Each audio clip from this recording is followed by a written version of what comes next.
सर्व मंगल मंगल्ये शिव सर्व साधिके शरण्ये त्र्यंबके गौरी नारायणी नमस्तुते। सर्वधर्मान् परित्यज्य माम एकम शरणं वर्जः अहम तमाम स्वरूपापिये प्रियो मोक्षे स्वामी मत्स्य छ। मैं अपने वतन खुशगवार माहौल में सबसे पहले मेरी मातृभूमि अपने वतन के लिए दुआ करना चाहूँगा इस मौके पर कि ईश्वर परमात्मा मेरे वतन को हमेशा सलामत शांति का गहवारा बनाए रखे।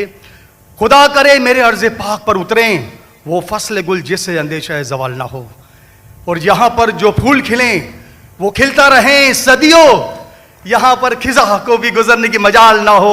और खुदा करे, ईश्वर करे, परमात्मा करे हम तमाम लोगों के लिए हयात जुर्म ना हो, जिंदगी बवाल ना हो। मैं श्रीमद् भगवत गीता की एक छोटी सी जो वर्ष है वो उससे ही सवाल करूँगा कि भगवत गीता इंसानों से क्या कहती है। क्योंकि जब सनातन धर्म था तो उस वक्त तो कोई मजहब ही नहीं था। 1 अरब 96 करोड़ 4,32,000 साल का एक एरा है सनातन धर्म का। तो उसमें इंसानों से कृष्ण ने कहा है श्रीमद् भगवत गीता में कि हे इंसानों, ये मैं तुझसे कह रहा हूं कि समाज तेरी कर्म भूमि है और तू अपनी कर्म भूमि के मानदंड से नापा जाएगा। इसीलिए तू कर्मों से भागने का जतन न कर, क्योंकि तेरा निष्काम कर्म ही तेरा कर्तव्य है और तेरा कर्तव्य ही तेरा धर्म। लेकिन यह धर्म केवल तेरे हित के लिए है तो वो धर्म पाप की ओर जाने वाला मार्ग है। इसलिए अपनों से मुक्त होकर समाज कल्याण के लिए कर्म कर कि यही मोक्ष का मार्ग है, जन्नत का रास्ता है। यह बताना इसलिए जरूरी था कि मेरा जो सवाल है वो हमारी इस वर्ष से है, इस श्लोक से है कि पूरी दुनिया में यहाँ तक कि मेडिटेरियन कंट्रीज में भी मजहब के नाम पर लोगों को मारा जा रहा है, और उसमें उस मजहब का जो मुल्क है वो भी बदनाम होता जा रहा है। बीच में मजहब रखा जाता है। तो मेरा सवाल ये है कि ये जो इंडिया है, भारत है, पाकिस्तान है और दुनिया में कई ऐसे कंट्रीज हैं जो मजहब के नाम पर फिरका वारियत फैलाते हैं, तो उसको रोकने के लिए हमें जो स्ट्रेटेजी बनानी पड़ेगी उसके लिए हम क्या करेंगे, ये मेरा छोटा सा सवाल आपसे। और मैं मेरा नाम बताना भूल गया, मुझे बताया कोऑर्डिनेटर ने कि मेरा नाम प्रोफेसर मनोज चौहान है। मैं पाकिस्तान का मजहबी स्कॉलर हूँ और सीनियर एजुकेशनिस्ट, गोल्ड मेडलिस्ट हूँ और सनातन धर्म का एक दाई हूँ। भाई साहब ने बहुत एक अहम सवाल पूछा कि हम देखते हैं कि मजहब के नाम पे काफ़ी आपस में झगड़े होते हैं, एक दूसरे कत्ल होता है। इसका सल्यूशन क्या है? और मेरे तकरीर ख़त्म होने के बाद मुझे एक पैगाम आया हमारे गवर्नर साहब से और मुफ्ती अब्दुल रशीद साहब से कि आप कुछ चंद चीज़ कहो तकाबुली अध्ययन की, जो कंपैरेटिवली मेरी स्पेशलिटी है। तो भाई साहब ने जो सवाल किया वही चाहते थे हमारे मेज़बान, हमारे गवर्नर साहब और मुफ्ती अब्दुल रशीद। तो जो भाई साहब ने सवाल किया कि इसका हल क्या है कि आपस में लोग झगड़ा करते हैं, तो मेरे नज़दीक कुरान मजीद की एक आयत है जिसे मैं कहता हूँ मास्टर की फॉर दावा। सूरह अल इमरान की सूरह नंबर 3 आयत नंबर 64 में अल्लाह ताला फरमाते कुल या अहले किताब, ए अहले किताब यहूद और नसारा, तालो इला कलिमतिन सवाइम बैनना व बैनकुम, आओ हम उस बात की तरफ जो आप और हम में यकसा है। अल्लाह नाबुदा इल्लल्लाह, कि हम सिर्फ एक अल्लाह की इबादत करें। यहाँ कुरान मजीद में अल्लाह सुब्हानहू व तआला इस आयत में फरमाते हैं, सूरह इमरान सूरह नंबर 3 आयत नंबर 64 में, कुल या अहले किताब, कहो अहले किताब से। ये खुसूसन यहूद और नसारा के बारे में मुखातिब होते हैं, लेकिन इसे एक्सटेंड करके कोई भी दिगर मज़हब से आप बात कर सकते हैं, कोई भी दिगर मज़हब से, चाहे हिंदू हो, क्रिश्चियन, बुद्ध, जूस।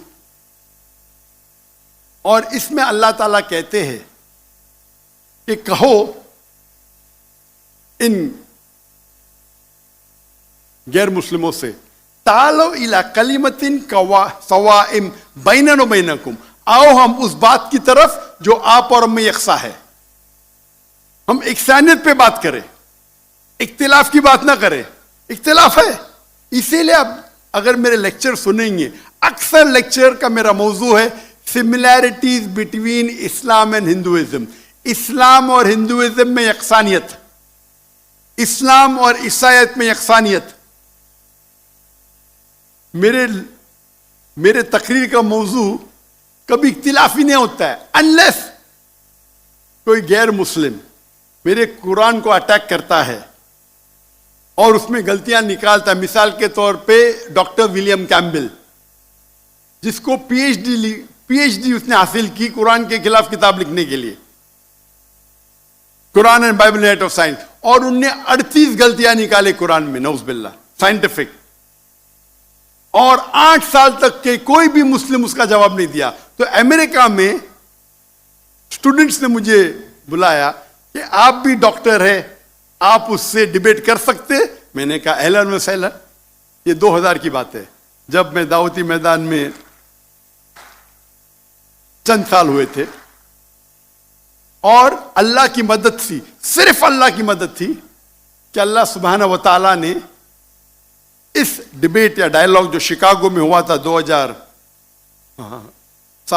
में 1 अप्रैल में, माशाअल्लाह उस डिबेट के अंदर वो डॉक्टर विलियम कैम्बेल की उनने जो ऑब्जेक्शन निकाले थे, मैंने सारे ऑब्जेक्शन का जवाब दिया। और जब मैंने निकाली उनके बाइबल में साइंटिफिक एरर, जो मैं आमतौर पे नहीं करता हूं क्योंकि ये आमतौर पे नहीं करना चाहिए, लेकिन जब मुनाजरा हो रहा है और वो अटैक कर रहा है तो मुझे जवाब देने पड़ता है। तो अल्हम्दुलिल्लाह उसी मंच पे डॉक्टर विलियम कैम्बेल ने कहा कि doctor Zakir Naik has raised serious questions against the Bible, I will have to read it again. मतलब उसी स्टेज पे उन्होंने इकरार कर लिया कि जो किताब लिखी थी वो गलत है और उनको फिर से बाइबल पढ़ने पड़ेगा। लेकिन अल्लाह सुब्हानहू व तआला फरमाते हैं, द मास्टर की फॉर दावा तालो इला कलिमतिन सवाइम बैन बैनकुम, आओ हम उस बात की तरफ जो आप और हम यकसा है। सबसे बेहतरीन बात अल्लाह फरमाते अल्लाह नाबुदा इल्लल्लाह, कि हम सिर्फ अल्लाह की इबादत करें। और अगर आप स्टडी करते हैं कंपैरेटिव रिलीजन, तकाबुल अदयान, कि आप स्टडी करते हैं तो आपको पता चलेगा सारे मजहब में बुनियादी बात एक ही है, तौहीद की, कि अल्लाह एक है।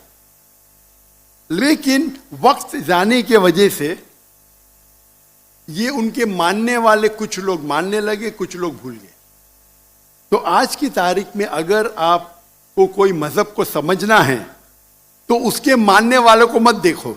अगर आपको इस्लाम समझना है तो मुसलमान को मत देखो, कुरान और सही हदीस को पढ़ो और फिर आपको समझ में आएगा इस्लाम मजहब कैसा है।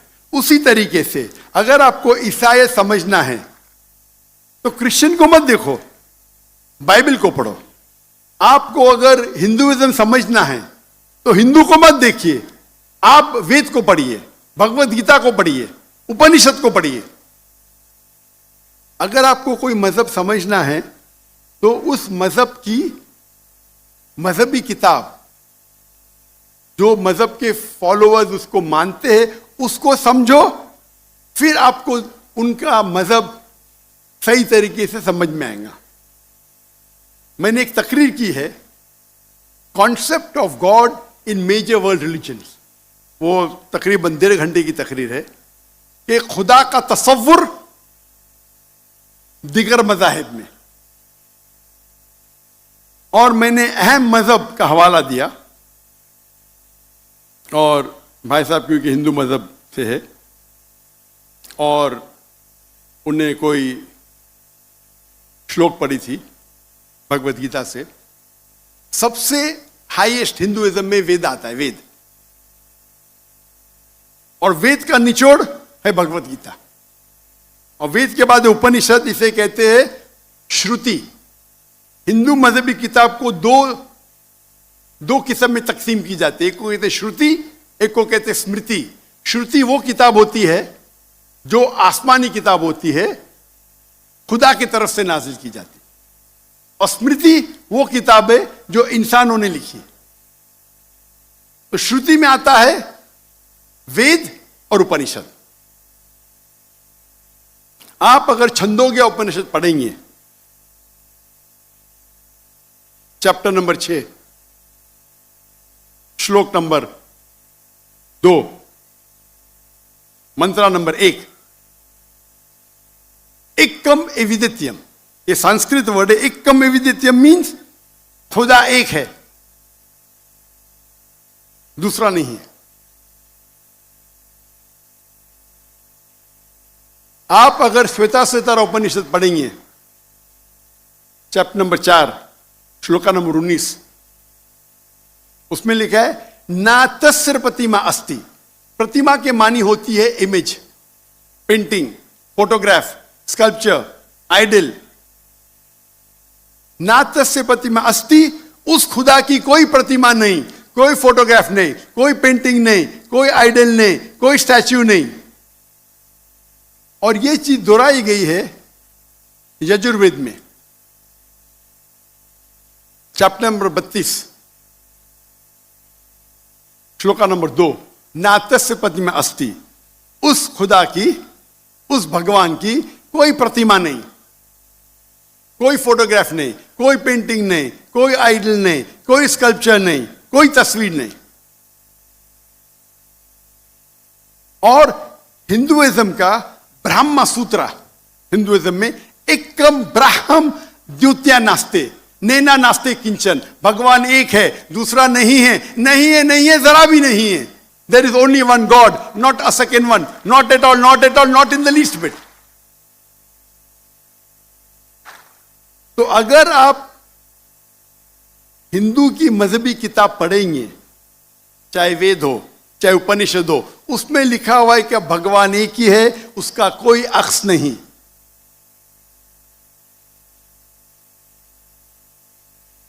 यही अगर आप पढ़ेंगे यहूदी की किताब तोरा में या ओल्ड टेस्टामेंट में, उसमें लिखा है book of Deuteronomy chapter number 6 verse number 14, Musa अलैहिस्सलाम कहते शमा इज़राइलो अदनहैन अदनखद। ये हिब्रू कोटेशन है जिसमें कहा गया your O Israel the Lord our God is one. O Israel सुनो कि हमारा खुदा एक खुदा है। लिखा है बुक ऑफ आइजाया में chapter number 42 verse number 11, I even I am God and besides me there is no other saviour. मैं खुदा हूं और मेरे अलावा कोई भी बचाने वाला नहीं है। अगर आप पढ़ेंगे book of Deuteronomy chapter number 5 verse number 7 to 9, at book of Exodus chapter number 20 verse number 3 to 5, इसमें लिखा है thou shall not make any image of anything, of any likeness, of anything in the heaven above, in the earth beneath, in the water beneath the earth. Thou shalt not bow down to them, nor serve them, for I, thy God, thy Lord, is a jealous God. अब ड्यूटोनॉमी और exodus पढ़ेंगे, उसमें लिखा हुआ है कि आप कोई भी अक्स खुदा के मुतालिक इस दुनिया में नहीं बना सकते, चाहे कोई भी चीज आसमान की हो या धरती पे हो या नीचे समुद्र में हो। आप खुदा का अक्स नहीं बना सकते।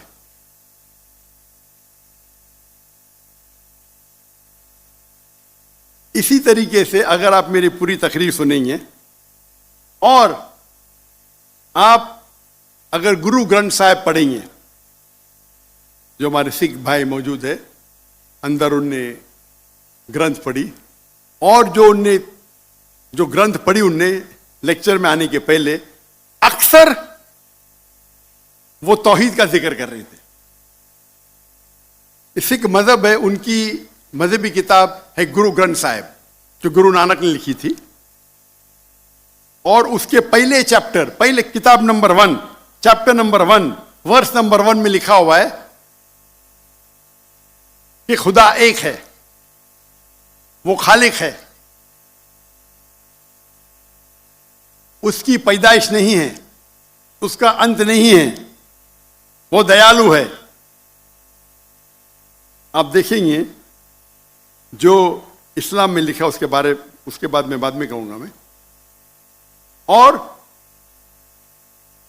सिखिज्म में एक को कहते खुदा जो मैनिफेस्ट फॉर्म में है और एक अनमैनिफेस्ट फॉर्म में है। अनमैनिफेस्ट फॉर्म में कहते हैं एक ओमकारा और मैनिफेस्ट फॉर्म में कहते हैं ओमकारा। और अगर आप गुरु ग्रंथ में पढ़ेंगे उसको जो एट्रीब्यूट दिए गए या एट्रीब्यूट्स जो अल्लाह के नाम दिए गए उसमें सतनामा द होली नेम, उसे कहा गया परवरदिगार और उसके मानी परवरदिगार है उर्दू में भी, the cherish of the sustainer. उसे कहा गया है खालिक, जो अरबी में भी खालिक है। तो कई मानी अरबी और उर्दू के लफ्ज है। इसमें कहा गया है वाहिद गुरु, एक खुदा। और आप अगर तहकीक करेंगे, तहकीक करना आज की तारीख में बहुत आसान है। आप पूछ सकते शेख गूगल को, शेख गूगल मतलब टाइप करो आपको मिल जाएगा। अभी आ गया शेख AI, आर्टिफिशियल इंटेलिजेंस।